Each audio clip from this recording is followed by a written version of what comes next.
Good morning, good evening, good afternoon, depending on where and when you're watching us from. My name is Collins Maina, coming to you live from Nairobi, Kenya, on this beautiful Sunday, and we have a brilliant show lined up ahead for you. With me, I have two guests, two brilliant guests, who I would like to introduce themselves first before we go on with the show.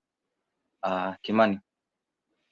Ah, thank you, Collins. For a minute there, I expected you to complete whatever it is that I have nimezoea kusikia ikifuata the words good morning, good evening, and then realized this is Washira. So my name is Kimani Mwangi. I'm happy to be here. Yeah, I look forward to a great discussion on the events that have been happening throughout the continent. Yeah, thank you, Uh, thank you. Jeff. Hello guys, I'm Jeff Miner, a student at KU. I'm here looking forward to have a good discussion tonight. Thank No, Chris, like you said, you expected something different, but you know what they say? Ni sisi ndio tuko. I I agree. think we can go uh, right ahead into it. This week there's been a lot happening within our beautiful continent, and I'd like us to start on a high note. For you who are sports fans, you will be glad to know that South Africa qualified for the Rugby World Cup finals. I think they held our name high, and if you watched the game, you know it was a tense game. It was only a difference of 1 point, but they did us proud. You can say we are Africans and we are proud of being African because they raised the African flag high. Uh, Jeff, I don't know if you're a sports fan, but even if you're not, that is a welcome news anytime. What are your thoughts on that? you. I think that was good, but as long as it is African, I was expecting Kenya to qualify, but we'll try next time. But that's good for South Africa. I really appreciate that. Yeah, thank you. Yeah, it's a nice thing they did, and you had to mention Kenya within it. But it's okay. Kimani, I know you're not very fond of sports, but you're fond of winning. Yes. Very fond of winning. Very fond of winning. So, what do Yes. you think about that? Will I it think make you it's start watching sports now? if for the sake of Africa, I think I might. This is welcome news. This is welcome news for everyone. In fact, I saw a particular Western newspaper captioning that moment as a dramatic late stage win. Yeah, like I understand Yeah, where that comes from. It was very tensed, and South Africa managed to scope that from they were playing against England, right? yeah, they are playing against England. Yeah. So I look forward to that game. I think I'll watch that one. I'll be very psyched to see them win. Yes. Yeah, the finals will be a big event, but I don't know which side you'll be supporting because South Africa will be playing New Zealand, and I don't know if you're aware, but New Zealand are called the All Blacks. So I don't know as an African which team you'll be supporting. You see, Africanicity is simply not about being black. It's about residing in Africa. You I know, get your point. I get your yes. point. You can be as black as I don't know. Let me not go there. Africanicity is And about it's and about still not be residing in African. Africa. Yes. Yeah, It's about yeah, the African spirit and everything that concerns being an African. So, in as much as the New Zealand population is fundamentally black, I think I'll be supporting. Not I think I'll be supporting South Africa. you'll be supporting South Africa. Yes, I want to say that on Jeff, record. Jeff, tangaza msimamo. Which team I will you be think supporting in the finals? obvious South Africa. Lazima support South Yeah, Africa. yeah, that's nice. That's nice. Moving on to the second one. We are coming back to Kenya, and there's a very funny story running during this week. I don't know if you've heard it, but there's a certain lady who was trying to park in town, according to her story. She was trying to park, and the city council askari got into her car, and the lady did this. She locked her car and drove the askari all the way to Kitengela, telling him that it looks like you have nothing to do. So, in the spirit of wasting time, if you wanted to waste mine, I can as well waste yours.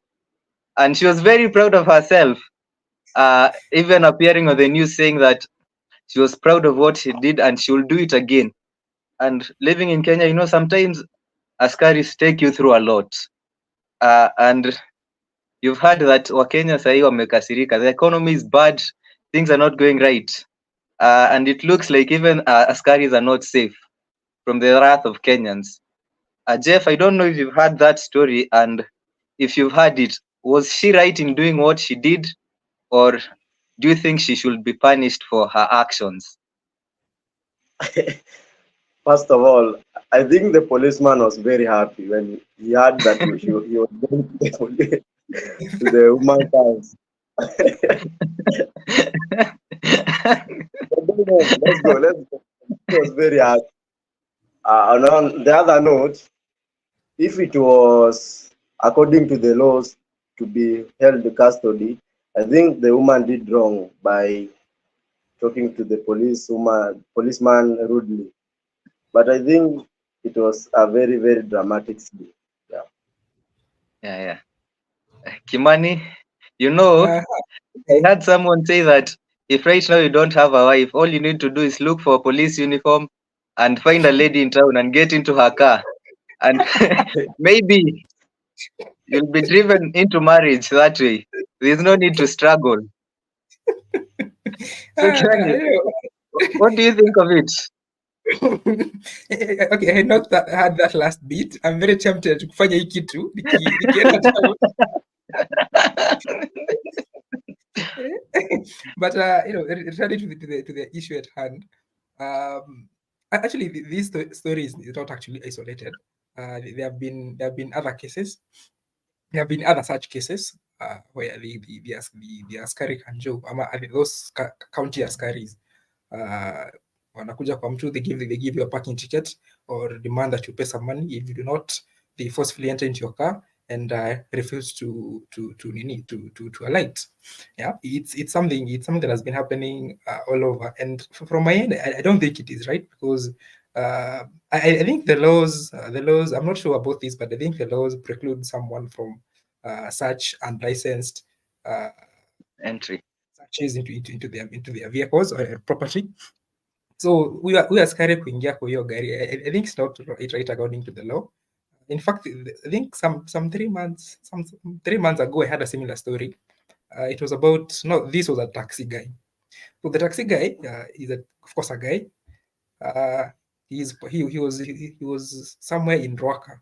Yeah, his car is parked at the edge of the road. So now this time round, the askari is a woman. So that she came, wakagombana, she got in the vehicle, the same case. So the guy did the same thing. He drove off with the lady. Pia aliamua kumpea ride. He drove off with the lady. But did you know what happened? That lady started screaming and saying that this guy is kidnapping him and he wants to and file for he was insinuating that it was sexual abuse. And this guy was trolled for quite some time, and it took him a lot of time and money to get himself to that situation. Anyway, I did not know. It's interesting that when I heard that story, that very first one, I asked what would happen if the roles were reversed. I think now I have seen. Now I have seen. Jeff, do not be tempted to wear a police. Relax. You can get someone the right way. Yeah, I was just about to ask what you said. What would have happened if the roles were reversed? Jeff, do you have an opinion on that? If the police, if the askari were to be a lady, I think it will be a very different situation. Or do you think otherwise? I think the case will be taken very seriously against the police. It will have been different. Are you trying to suggest that this one was not taken seriously? The only thing that happened to that lady is that she lost her TikTok account. I saw her saying that she lost her TikTok account. And in fact, most of her sentiments were directed towards, she was saying that serikali should harass people who have money, the politicians who are stealing the money, instead of harassing common wananchi. But I saw that she lost her TikTok account. But if the roles were reversed, I think that guy. Okay, to start with, I don't think if it was a guy in a TikTok account, but I'm sure if the roles were reversed, it It would would have be a been very very messy. different story. Yeah. Yeah, and I can see you have a lady in the house, and as she introduces herself, I think she can give us her opinion on that. There was a story running recently of a lady who locked a policeman in her car and drove all the way to Kitengela. So, as a lady, in defense of your gender, do you think she was right? And would the situation have been any different if the genders were reversed? Natasha,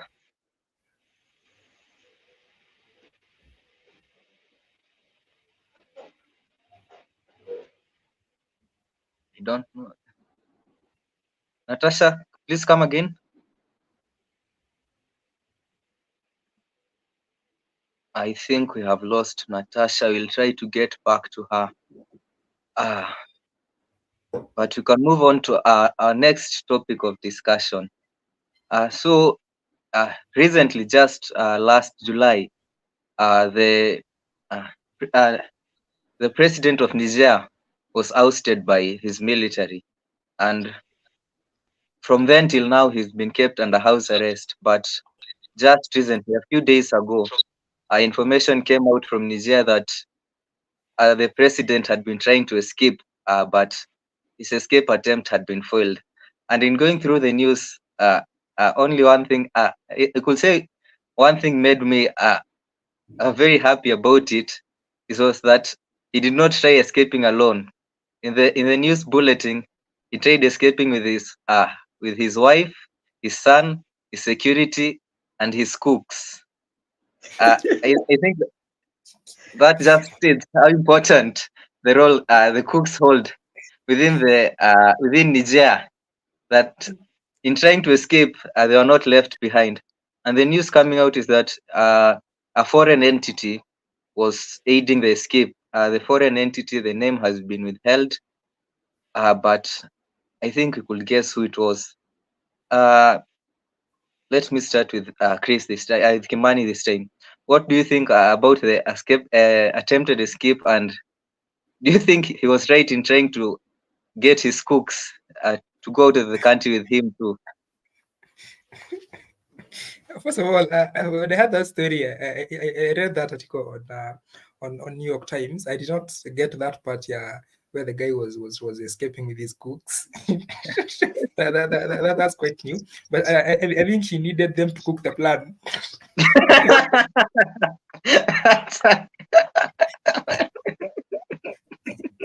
Anyway, Ah. yeah, I don't know. Okay, any man whose freedom has been withheld possibly has a fundamental right to try and escape. But I think what makes this story very interesting is that his escape was, of course, aided because after it was failed.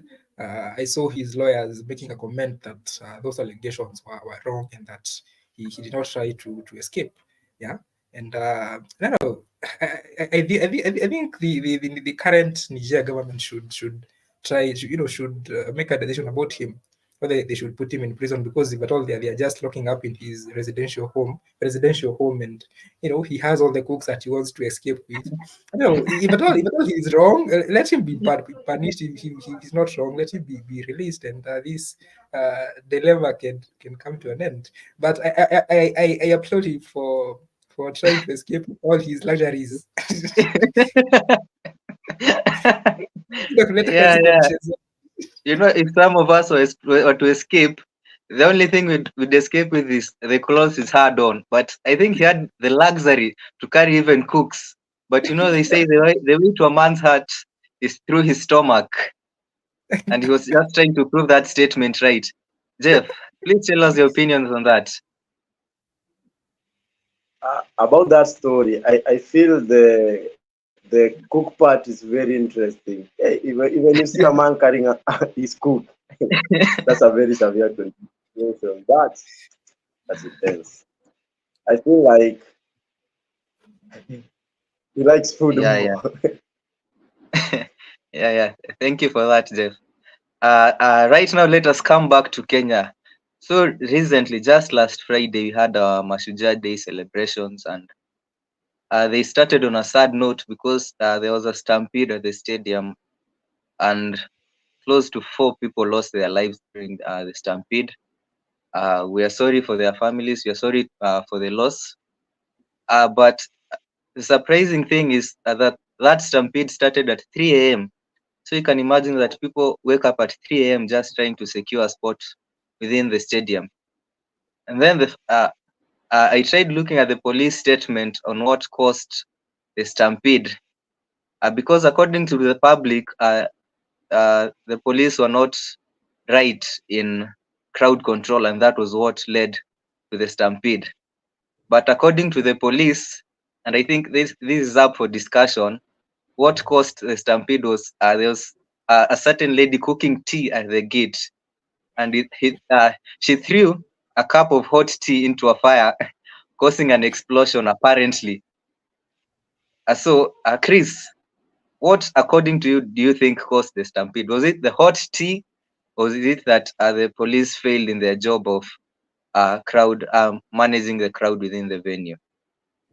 I like to think that since that venue it's a public place, so I would place my blame on the authorities responsible for regulating the crowds and the guests arriving at that place, because they should have mentioned beforehand the capacity of that stadium, input measures enough to avoid overcrowding, and of course, calmly send away the people who could not be accommodated in the stadium, because if at all the stadium has X capacity and X number of people have already arrived, there's no point in having other people, just hovering around the stadium, because they'll not be accommodated in either way. Yeah, and I think that's what caused those deaths. Apparently, I think I saw 4 people died and 13 others were injured, which is of course a very sad story, because the day itself was trying to celebrate our heroes who fought for independence, but it ended up with death. So from my end, regarding the discussion of whatever caused the stampede, I would blame the authorities responsible for managing that event. That is entirely their fault. Yeah, and as you continue sympathizing with their families, Jeff, what do you think of the situation? My thoughts are, if the deaths were caused by the cook, I think that I understand now why the Niger president was carrying his cooks. It looks like cooks are very important. Me, according,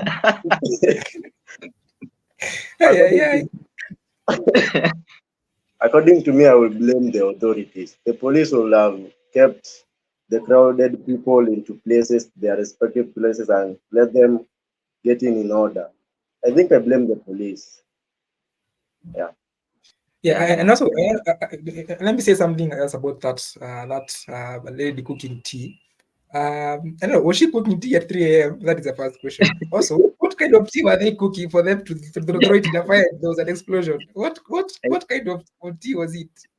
I think they are The cooking police are missing the point. I think they are cooking tear gas.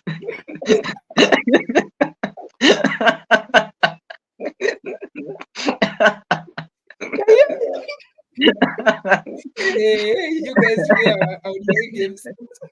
Today it looks like all of us are on fire. Ah.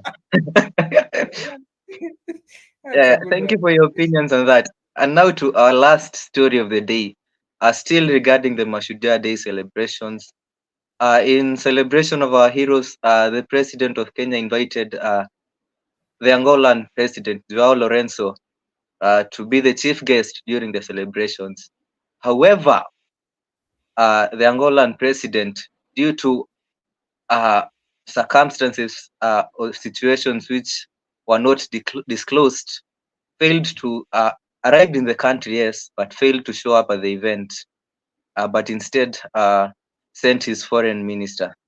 There have been a lot of speculations as to why the Angolan president failed to grace the occasion, but some saying that there was an attempt on his life, some saying that because he was not received by the president, but instead he was received by the cabinet secretary, uh, he thought that was some form of contempt and therefore chose not to show up to the event. Maybe they failed to bring his cooks to the event. That was why he did not show up. But Jeff, can you tell Well, us what do you read of the situation? Him being the chief guest and failing to grace the occasion. I think he did not do good, but because this is not just a holiday, it's a Mashujaa holiday, we really regard it as Kenyans. Oh, and I saw a post that where after that incident, when Ruto went with the president at State House, he told him, "You cannot fail to come to the holiday and fail to pay tax. You must." So he went to pay tax. That's my point. Thank you. So you're saying he was taxed for failing to show up? Yeah, yeah. Inasema Ruto hasamehei mtu yeyote, even presidents are being taxed. Lazima, it's a must. I think that was the right thing to do to him. Chris, what do you read of that situation? Okay, I've been seeing those speculations. I saw it. I saw the president of Angola trending on that day, but I did not get to know what was happening until later. But I like to think that maybe we are doing so much than we should in this situation. I think it was just a mishap somewhere, and he did not show up. I don't think it is such a big deal as people are trying to make it. But of course, that statement conforms with we as Kenyans have a habit of making events such a big thing. So I was seeing someone criticizing.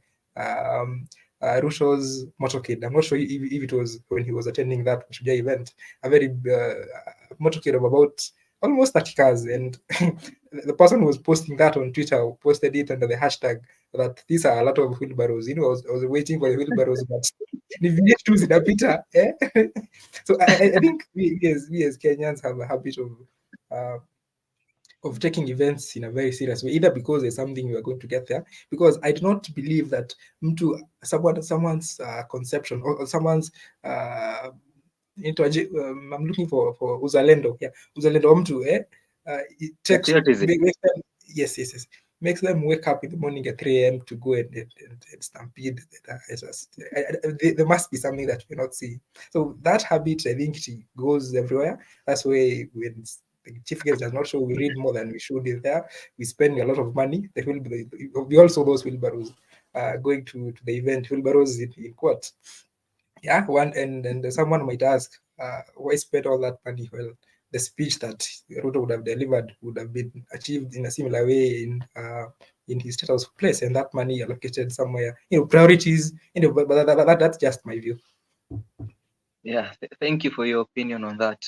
And as we come to a close, I'd like the guests to make their final comments. And if there's a story they had somewhere which you have not mentioned today and they think it's important to mention, I think they can mention it as well. We can start with you, Jeff. I think we have talked mostly about what was happening. I have really enjoyed this conversation with you guys. I'm really, really happy. That's this now. I can go and now cook. Yeah.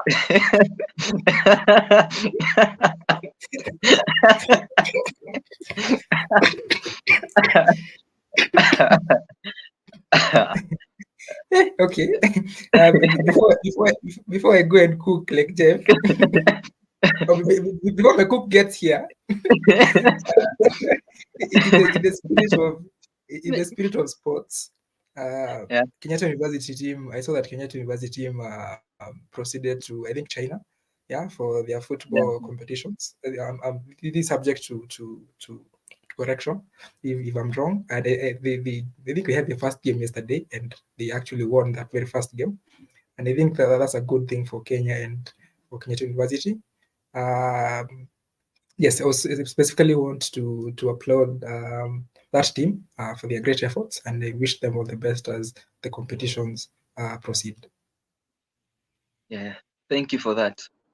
I must also admit that I've had a lot of fun today. It has been a very interesting conversation. And I'd like to close by saying a thank you to our guests. We don't take it for granted that you spared your time to come and have this discussion with us. And to all those who are watching us live, I would like to say thank you. And to all those who will watch us later, thank you. Please like, share, and comment. That was all from us. Have a good week ahead. Thank you.